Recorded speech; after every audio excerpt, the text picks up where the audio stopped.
This story is titled, My Cheating Wife Secretly Put Our Apartment in Her Name Before Filing for Divorce. She smirked in court, thought she won with her affair partner, but I was ready, and now she is begging. Hey everyone, before we jump into today's video, I need your help. We've noticed the channel is losing some traction, and subscribing is one of the best ways you can support us. It's quick, free, and it helps us keep bringing you awesome content. Your support means the world. Let's keep this channel growing together. Thanks so much. Now let's start the video. Never thought I'd be sharing this story on Reddit, but after seeing another dude's post about his cheating wife, I figure it's time to tell my tale. Fair warning, this shit is long, but trust me, the payoff is worth it. I 32 male, been working construction since I was fresh out of high school. Started as a basic laborer, busting my ass carrying shit around and learning the trade. Now I'm a site supervisor, running crews of 20 plus guys and managing million-dollar projects. Not exactly Silicon Valley money, but I make enough to live comfortable and still have plenty left for my gym membership and my restored 69 Charger. Yeah, I know, typical muscle car guy. But hey, everyone needs a hobby. Let me paint you a picture of my ex, Sarah. Imagine that stereotypical hot blonde realtor you see on those for sale signs, perfect makeup, tight pencil skirts, million-dollar smile. That was Sarah. We met at this dive bar when I was 24. I was there with my crew after finishing a big project, still in my work boots and covered in construction dust. She was there with her fancy real estate friends, slumming it for fun. Somehow, don't ask me how, we hit it off. Maybe it was the way I didn't try to impress her like every other guy in the place. I just was myself, a straightforward dude who could deadlift 500 pounds and knew how to frame a house. For whatever reason, she dug it. We dated for 2 years before getting married. Her daddy, this big-shot real estate developer, insisted on a prenup. I didn't give a shit. Wasn't marrying her for money anyway. Signed it without even reading it carefully. Spoiler alert, this comes back to bite her in the ass later. About 3 years ago, we bought this sweet apartment in the nice part of town. 3 bedrooms, 2 baths, corner unit with a view of the city. Most of the down payment came from my grandpa's inheritance. Old man was a wise dude. Always told me, Michael, keep some money hidden away from the wife. You never know when you'll need it. Should have listened to more of his advice, but at least the inheritance thing worked out. Life was pretty good for a while. I was killing it at work, got promoted to supervisor, started making real money. Sarah's real estate business was booming.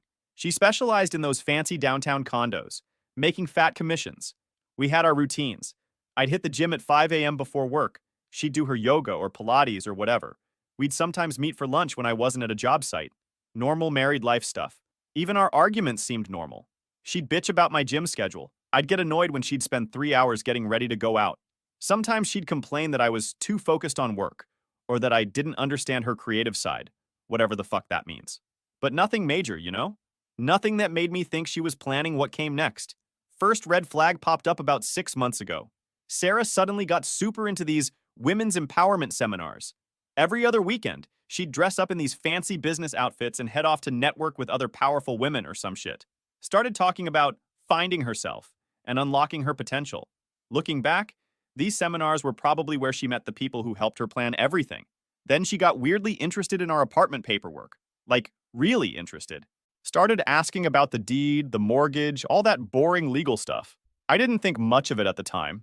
She was a realtor, after all. Property documents were her thing. Plus, I was busy with this huge commercial project we just landed. 12-hour days, managing multiple crews, dealing with city inspectors.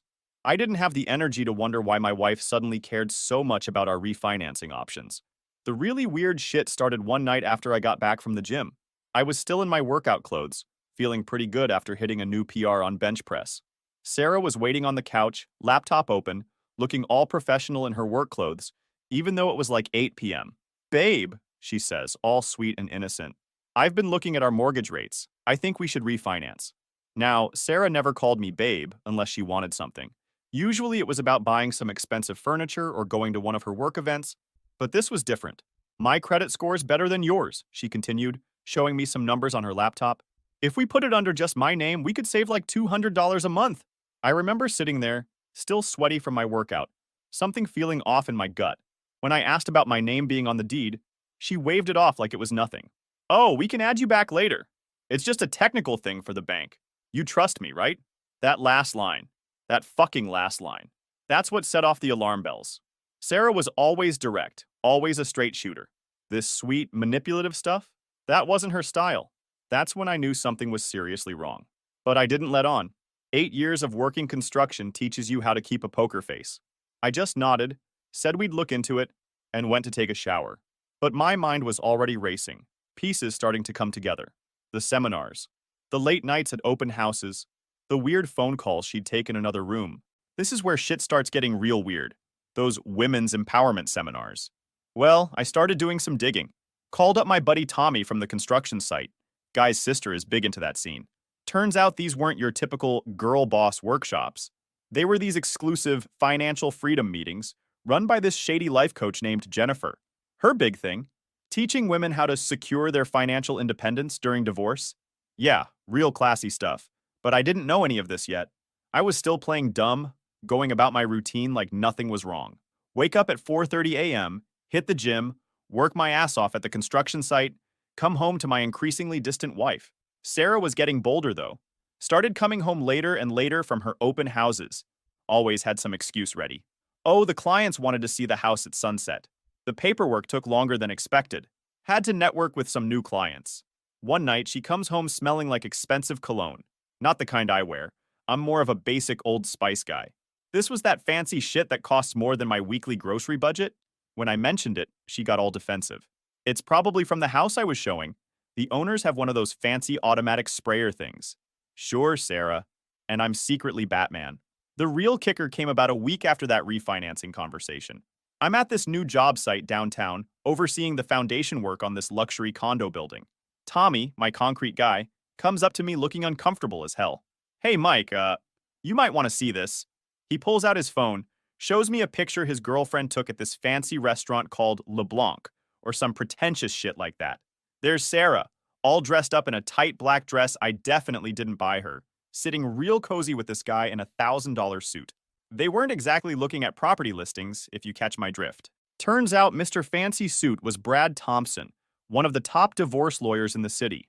Real piece of work. The kind of guy who advertises on billboards with slogans like, "Make your ex pay." Later found out he charges like $500 an hour. Must be nice. I didn't confront Sarah right away. Remember, I'm playing the long game here. Instead, I started watching more carefully. Noticed she'd changed all her phone passwords. Started doing her laundry separately, probably hiding that fancy cologne smell. Even started going to the gym herself, but not my gym. Oh no. She joined some expensive fitness club downtown, right next to Brad's office. Real subtle, Sarah. The apartment refinancing stuff was getting more intense too. She'd leave paperwork accidentally visible on the kitchen counter. Mortgage rates, deed transfers, all that boring legal shit. One day I came home early from work because of a rain delay and caught her on the phone. Yes, I understand. No, he doesn't suspect anything. The transfer should be clean. I have all his information. Yes, I can handle the signature. She hung up real quick when she saw me. Tried to play it off like she was talking to a client. But I'd heard enough. Called up my buddy Jack, the lawyer you'll meet in the next part, right after that. The next few weeks were like living in some kind of twisted reality show. Sarah acting sweet as pie to my face, while I knew she was planning to screw me over. She'd cook my favorite meals, ask about my day, even started showing interest in my gym routine. Classic guilty behavior. Then came the day she dropped the refinancing bomb. I'm sitting there watching the game, and she comes bouncing in all excited. Babe, great news! I handled all the refinancing stuff. You don't have to worry about anything. I look up from the TV playing dumb. Oh yeah? Did I need to sign something? She hesitated for just a second. Would have missed it if I wasn't looking for it. Nope. Did it all digital. Technology these days, right? Amazing. The next week, she started talking about selling the apartment. The market's really hot right now, she says. We could make a killing. Notice how it went from refinancing to selling real quick? Almost like she had a plan or something. I kept playing along, but I was already 10 steps ahead. Had Jack looking into everything. The forged signatures, the refinancing documents, the prenup violations. Even hired a PI to follow her and Brad around. Worth every penny, let me tell you. The whole time, Sarah's getting cockier. Starting staying out later. Barely bothering with excuses anymore. Even started leaving some of Brad's fancy law firm documents accidentally mixed in with her real estate paperwork. Real estate paperwork that, by the way, showed she was already looking at luxury condos, single occupancy ones. But here's the thing about being a construction supervisor. You learn to spot when a foundation's weak. And Sarah? She'd built her little plan on the shakiest foundation possible. She just didn't know it yet. Now let me tell you about Jack, the guy who turned out to be my secret weapon. See, Jack isn't your typical lawyer. Dude looks more like a bouncer than an attorney. Ex-military, built like a tank, and has this crazy scar above his right eye from his UFC amateur days. Met him at my gym, actually. Spotted him on bench press one day and got to talking. Turns out he specializes in divorce law and, get this, fraud cases. Talk about perfect timing.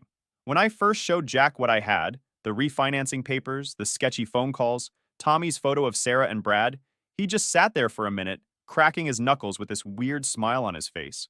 Mike, he says, your wife isn't just planning to divorce you. She's trying to pull off a classic property fraud scheme. And her boyfriend?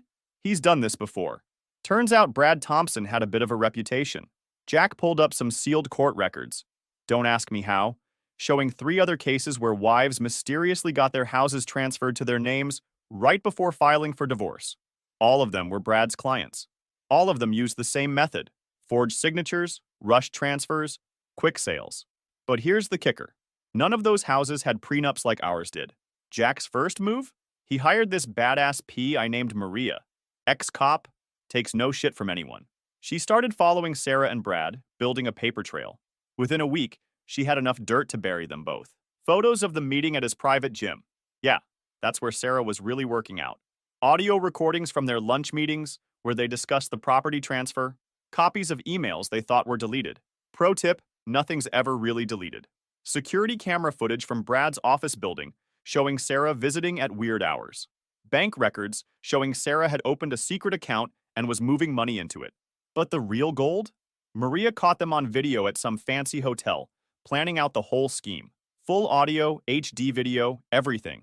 There's Sarah, in her fancy realtor outfit, sitting with Brad going over documents, talking about how they'd sell the apartment quick and split before I knew what hit me. The best part? They were so fucking cocky about it. Here's an actual quote from Brad. Once it's in your name, he can't do shit.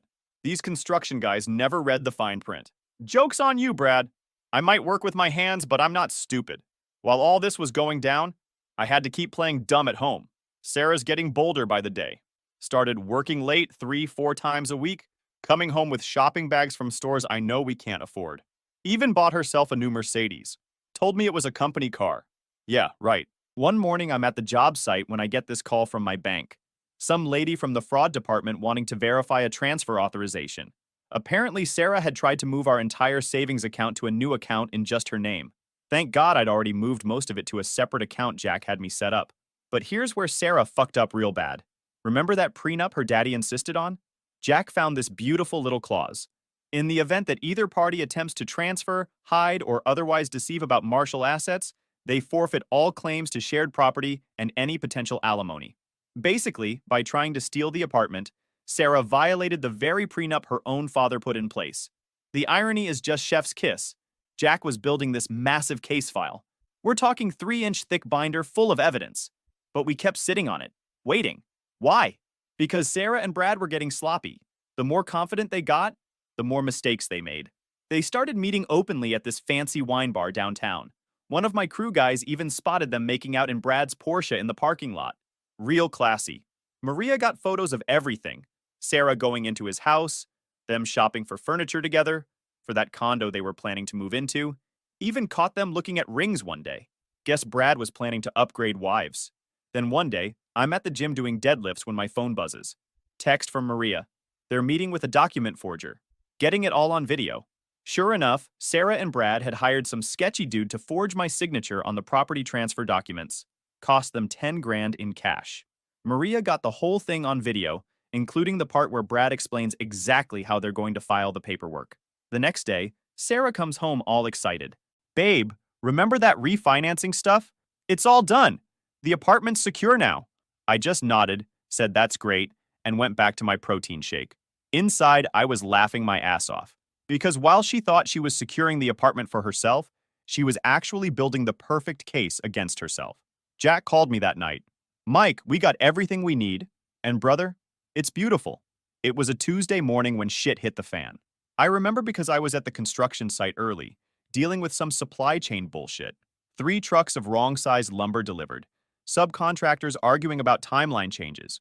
Typical Tuesday chaos. That's when Sarah sends me this text. We need to talk when you get home. It's important. I knew what was coming. Jack had already warned me. His PI spotted Sarah picking up paperwork from Brad's office the day before. Still, knowing it's coming and actually seeing it happen? Two different things. I get home that evening, and Sarah's got her serious business face on. Hair done perfect, wearing this tight black dress I'd never seen before. Probably bought it with Brad. Sitting at our kitchen table with this manila envelope in front of her. "Mike," she says, all quiet and serious like she's about to tell me someone died. "I think we need to make some changes." I just stood there, still in my work boots and high-vis vest, covered in construction dust. Didn't say a word. Let her dig her own grave. "I've been doing a lot of thinking," she continues, "and I just don't think this marriage is working anymore. We've grown apart. You're so focused on your construction work, and I'm really expanding in my career." The fucking nerve of this woman.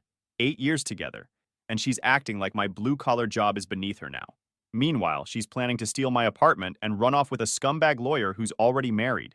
"I think we need to separate," she says, sliding the envelope across the table. "I've already drawn up the paperwork. It's very fair. I get the apartment since it's in my name now, and you can keep your truck and your gym equipment. How generous of her, right? She steals our apartment through fraud and thinks letting me keep my Ford F-150 and some dumbbells makes it fair. But here's where it gets good. She starts laying out her whole plan, thinking she's got me cornered. I've already listed the apartment. There's a lot of interest. We could close within a week. Once it sells, I'll give you 10% of the proceeds. That's more than fair considering." I cut her off. Considering what? She actually flinches. First time I'd interrupted her little script. "Well, considering the apartment's in my name, legally I don't have to give you anything." I just told her, okay, we will meet in court, and left to sleep in my friend's house. Court date was set for a Thursday morning. I show up in my best suit. Yeah, I own exactly one suit. Got it for my wedding, ironically. Fresh haircut. Looking clean despite having been at the job site since 5 a.m. doing inspections. My boy Jack's there early. 3 massive binders of evidence stacked on our table, looking like he's about to enjoy Christmas morning. Then Sarah walks in, and holy shit. She's wearing this all-white designer pantsuit that probably cost more than my monthly mortgage payment. Hair and makeup perfect. Designer heels, the works. She's got this smug little smile on her face, probably thinking she's about to clean me out. Brad's sitting next to her in a suit that screams, "I bill $500 an hour," looking like a shark that smells blood in the water. The judge is this older lady, probably in her 60s, with these reading glasses that make her look like a stern librarian. She starts going through the preliminary stuff, and Brad stands up, all confident and smooth. "Your Honor, this is a simple case. The apartment in question is solely in my client's name. Mr. My last name has no legal claim to the property. We're willing to be generous and offer him his personal belongings and vehicle, but the apartment and its equity clearly belong to Mrs. Last Name." I glance over at Sarah. She's got this little smirk, probably already planning how she's going to spend the money from selling my apartment. That's when Jack stands up, and I swear I see him wink at me. "Your Honor," he says, all casual like we're just having a beer at the gym. "Before we proceed, I have some evidence I'd like to present regarding the property transfer in question." Brad waves his hand dismissively. "The property transfer is complete and legal. All paperwork was properly filed." Jack's smile gets bigger. "Oh, I'm very interested in that paperwork, particularly in how it was filed. Your Honor, may I approach?" Judge nods, and Jack starts laying out photos on her bench. With each photo, I watch Sarah's face get paler and paler. "These photos, Your Honor, show Mrs. Last Name and her associate, Mr. Thompson, meeting with a known document forger on March 15th. We have video evidence of the entire transaction, including the exchange of $10,000 in cash for forged signatures." Brad jumps up. "Objection! These photos could be anything." The judge peers over her glasses. "Mr. Thompson, sit down. I'd like to hear this." Jack's just getting started. He pulls out a USB drive. "Your Honor, we have audio recordings of Mrs. Last Name and Mr. Thompson planning this entire scheme. Would you like to hear Mrs. Last Name explicitly discussing how to forge her husband's signature? Or perhaps Mr. Thompson advising her on how to hide assets before filing for divorce?" Sarah's starting to shake, like visibly trembling in her fancy white suit. Brad's tugging at his collar like it's suddenly too tight. But wait, it gets better. Jack pulls out another file. "Additionally, Your Honor, we have evidence that Mr. Thompson has engaged in this exact scheme before. 3 previous cases, all following the same pattern. Wives mysteriously getting property transferred to their names through forged signatures, right before filing for divorce, all with Mr. Thompson as their attorney. The judge takes off her glasses, and holy shit, if looks could kill, Brad would be 6 feet under. Mr. Thompson, she says, voice cold as ice. Are you aware that facilitating fraud is grounds for disbarment? Brad starts stammering something about unfounded allegations, but the judge cuts him off. And Mrs. Near last name? Are you aware that forging signatures on property documents is a federal offense? Sarah stands up, probably thinking she can charm her way out like she always does. Your Honor, there's been a misunderstanding. Jack interrupts. Love this guy. Oh, we're just getting to the good part. Your Honor, I'd like to direct your attention to Exhibit C, the prenuptial agreement. Sarah freezes. Brad looks confused. Guess he never actually read that prenup. Section 7, Paragraph 3, Jack reads, clearly states that any attempt to fraudulently transfer or hide marital assets results in immediate forfeiture of all claims to shared property and requires the offending party to pay all legal fees. The judge is reading along, nodding. I see. And this prenup was properly executed? Yes, Your Honor. Ironically, it was Mrs. Last Name's father who insisted on it. That's when Sarah loses it. Just completely loses it. Starts screaming about how I set her up, how this isn't fair, how she deserves the apartment. Brad's trying to shut her up, but she's on a roll. He tricked me, she shrieks, mascara starting to run. He knew I was seeing Brad. He had us followed. The judge bangs her gavel. Mrs. A Last Name, control yourself or you will be held in contempt. But Sarah's not done. She spins around pointing at me. You bastard! You planned this! You and your meathead lawyer. Jack just stands there grinning. Your Honor, I'd like to note for the record that Mrs. Gok Last Name just admitted to the affair in open court, which, according to Section 4 of the prenup, is another violation. The judge has had enough. Order, Mr. Thompson, given the evidence presented and your apparent involvement in this fraud scheme, I'm referring this matter to the Bar Association. Mrs. Last Name, this court finds your actions not only reprehensible but criminal. The property transfer is hereby nullified. Sarah collapses into her chair, crying for real now. Brad's already packing up his briefcase, probably racing to call his own lawyer. But the judge isn't finished. Sarah just had her meltdown in court, Brad's looking like he's about to puke in his $1,000 loafers, and the judge is about to drop the hammer on both of them. Judge takes off her glasses, looks straight at Sarah. Mrs. K's Last Name. This court rarely sees such a blatant attempt at fraud. The evidence presented here today shows not just deception, but a calculated scheme to defraud both your husband and this court. Sarah tries to pull herself together, fixing her mascara with shaking hands. Brad's already got one foot out the door, but the judge isn't having it. Mr. Thompson, sit down. We're not finished. Then she starts listing off everything they're going to face. 1. The apartment transfer is completely void, like it never happened too. Sarah violated the prenup in 3 different ways: fraud, adultery, and hiding assets. 3. She's responsible for all legal fees. Jack ain't cheap, by the way. 4. And the judge is referring the whole case to the DA's office for criminal charges. But here's where it gets even better. Remember how I mentioned Brad's wife in the earlier posts? Well, guess who walks into the courtroom right at this moment? This absolute smoke show of a woman in a red dress, looking like she's about to commit murder.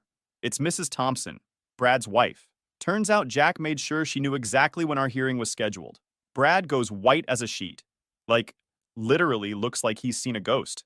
Sarah's just sitting there, mascara running down her face, watching her perfect little plan implode. Mrs. Thompson, let's call her Rachel, walks right up to Brad, drops a manila envelope on his table, and says loud enough for everyone to hear, "You've been served, honey. I've got all the evidence." The judge, who's apparently enjoying this show as much as everyone else, just sits back and watches. Brad opens the envelope with trembling hands, and I swear to God, he actually whimpers. Rachel's not done, though. She turns to Sarah. "By the way, that Cartier bracelet he gave you? It was bought with our joint credit card. I want it back." Sarah starts fumbling with the bracelet on her wrist. The one I'd noticed a few weeks ago but hadn't said anything about. Throws it at Rachel like it's burning her skin. That's when Brad finally finds his voice. "Rachel, baby, this isn't what it looks like." Rachel cuts him off. "Save it for your disciplinary hearing, Brad. The Bar Association is very interested in how many times you've pulled this property transfer scam." Turns out Rachel's lawyer, who's apparently way better than Brad, found 7 other cases where Brad had helped wives fraudulently transfer property before divorce. 7. My boy Jack had only found 3. The judge clears her throat. Given these new developments, I'm adding a few items to my ruling. Sarah's practically catatonic at this point, but Brad's looking like he's about to make a run for it. First, Mr. Breacrew, my last name, is awarded full ownership of the apartment. Mrs. Ock's last name forfeits all claims to any marital property due to her multiple violations of the prenuptial agreement. Sarah starts sobbing again, but the judge isn't finished. Second, Mrs. Gock's last name will be responsible for all legal fees and court costs. Third, I'm issuing an injunction preventing her from selling or transferring any assets until the criminal investigation is complete. Then she turns to Brad. Mr. Thompson, I'm reporting you to the Bar Association today. Given the pattern of behavior evidenced here, I expect your law license will be suspended pending investigation. Brad slumps in his chair. His whole life's imploding in real time. 8 years of running this scam, and it all comes crashing down because he picked the wrong guy's wife to screw over. Sarah makes one last desperate attempt, turns to me with those puppy dog eyes she used to use when she wanted something expensive. Mike, please, we can work this out. I'll move back in, we can go to counseling. I just laugh. Sorry, Sarah, I don't date criminals. That's when she completely loses it, like full psycho meltdown. Starts screaming about how I ruined her life, how she gave me the best years of her life, how she could have married a doctor or lawyer. Pretty sure she tried that last one. The judge bangs her gavel. Officers, please remove Mrs. Gock's last name from my courtroom. 2 court officers have to practically drag her out. She's still screaming as they lead her away. You can't do this to me! I deserve that apartment! Brad doesn't even look at her as she's being dragged out. He's too busy watching his wife Rachel talk to the Bar Association representative who just showed up. As they're leading Sarah out, I hear one of the court officers mutter, "These gold diggers are getting worse every year." Final update time. It's been 6 months since that beautiful day in court. A lot of you have been DMing me asking what happened after. So here's the full aftermath. First up, Brad Thompson, the sleazeball lawyer himself. Remember how the judge referred him to the Bar Association? Well, turns out this wasn't his first rodeo with them. 3 other complaints had already been filed, but the cases got settled quietly. Not this time. The Bar Association's investigation found 12 cases where Brad had helped wives fraudulently transfer property before divorce. 12. My boy Jack had found 3. Rachel's lawyer found 7. But this dude had been running this scam for over a decade. Last month, they officially revoked his law license. Permanent disbarment. Can't ever practice law again in this state. But wait, it gets better. Remember Rachel, his wife? She didn't just divorce him. She destroyed him. Turns out Brad had been hiding money in offshore accounts for years. Rachel's lawyer, absolute savage, found everything.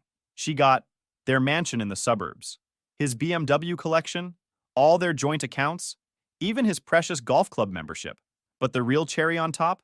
The DA's office is pressing criminal charges against him for his role in all those fraud cases. My case was apparently the straw that broke the camel's back. He's looking at potential jail time. Last I heard, he's living in a studio apartment and working as a paralegal at some tiny law firm. How the mighty have fallen. Now for Sarah. Oh boy, where do I even start? Remember how she violated the prenup in 3 different ways? That meant she got nothing. 0. Zip. Nada. But that was just the beginning of her problems. The DA's office didn't take kindly to her little forgery scheme. They charged her with fraud, multiple counts, forgery, attempted theft, filing false documents. She tried to play the victim card in court, cried about how Brad manipulated her, how she was emotionally vulnerable, how she'd made a mistake. The judge, different one this time, wasn't buying it. She got 18 months probation, $50,000 in fines, 500 hours of community service, and a felony record that'll follow her forever. Her real estate license? Gone. Turns out having a fraud conviction isn't great for a career in real estate. Her fancy real estate agency fired her the day after the conviction. But karma wasn't done with her yet. Remember her dad? The one who insisted on the prenup? He was a big shot in the real estate world, always helping her get those premium listings. When he found out what she did, he cut her off completely. Apparently, he was disgusted by her behavior. 2 weeks ago, I'm at the gym. Still making those gains, bros. Hit 405 on bench last week. And guess who walks in? Sarah's younger sister, Katie. She tells me Sarah's living with their mom now, working as a receptionist at a dentist's office. The designer clothes and Mercedes are long gone. The best part? She tried to beg her dad to help her pay the fraud fines. His response? You made your bed, now lie in it. As for me, life's pretty sweet. The apartment's value has gone up 25% since all this went down. I did some renovations, painted over all traces of Sarah. Jack helped me refinance it legitimately. Got an even better rate than what Sarah was trying to get. Work's going great too. Got promoted to senior site supervisor, running multiple projects now. The crew loves hearing updates about Sarah and Brad's downfall. It's become a legend on our construction sites. But the real win? 2 months ago, I'm at this new gym. Had to switch after getting too many DMs from guys at the old one wanting to hear the story. And I meet this girl named Jessica. She's a physical therapist, loves lifting, squats more than most guys, and actually thinks construction work is hot. Been dating for a few weeks now. She's everything Sarah wasn't. Honest, straightforward, appreciates what I do for a living. And get this, she actually reads the documents she signs. The other day, we drove past Sarah's mom's place. Saw Sarah struggling with grocery bags, wearing sweats and looking rough. Jessica didn't know who she was, but I did. Feels good, man. Real good. Moral of the story? Don't try to screw over your spouse. Karma's a bitch. Prenups are important, and always have a good lawyer in your corner. Oh, and lift heavy. Never know when you'll need those gains. Edit 2. You guys asking about Jack. Yes, he's still my lawyer. And yes, we still train together. Man's a beast with legal documents and deadlifts. Edit 2. For everyone asking for gym tips, consistency and proper form over ego lifting. Unless your wife's trying to steal your apartment, then ego lift away. Final edit. Jessica says hi. And yes, she read this whole saga.